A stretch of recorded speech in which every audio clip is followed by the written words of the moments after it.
Laurent Ruquier, l'animateur star du paysage audiovisuel français a perdu la bataille. Voilà presque 2 ans que l'homme de télévision et son ex-productrice, Catherine Barma s'attaquent mutuellement devant la justice. La raison, l'arrêt définitif de la grande messe du samedi soir On n'est pas couché en 2020 voulu par l'animateur et le non-paiement des derniers numéros de l'émission. Lundi 20 juin, le tribunal de commerce de Paris a donc condamné l'acolyte de Léa Salamé à verser 1 million d'euros, 999 715 € plus précisément. Selon des informations obtenues par Télérama, via ses sociétés Ruck Productions ainsi que Little Bros. Une somme qui devra être versée à la production de son ancien binôme Tout sur l'écran en raison de la rupture brutale de leur relation commerciale et à la quinzaine de licenciements économiques qui ont suivi, rapportent nos confrères. En quittant On n'est pas couché en juillet 2020, Laurent Ruquier avait également renoncé à d'autres projets avec Catherine Barma.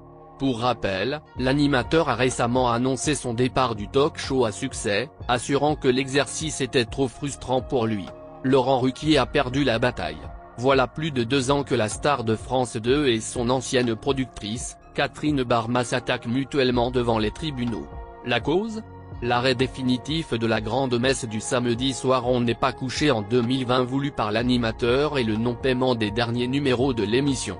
Lundi 20 juin, le tribunal de commerce de Paris a donc condamné l'acolyte de Léa Salamé à verser 1 million d'euros, 999 715 € plus précisément. Selon des informations obtenues par Télérama, via ses sociétés Ruck Productions ainsi que Little Bros.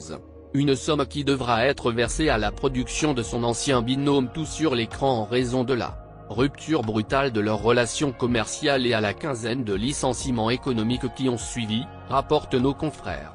En quittant On n'est pas couché en juillet 2020, Laurent Ruquier avait également renoncé à d'autres projets avec Catherine Barma. Pour rappel, l'animateur a récemment annoncé son départ du talk-show à succès, assurant que l'exercice était trop frustrant pour lui. Laurent Ruquier, l'homme qui se cache toujours derrière le on, histoire de ne pas se mouiller, incarne le rêve américain à la française. Issu d'une famille modeste, fils de chaudronnier, il a suivi ses envies d'humour satirique plutôt que la carrière de comptable à laquelle il se destinait.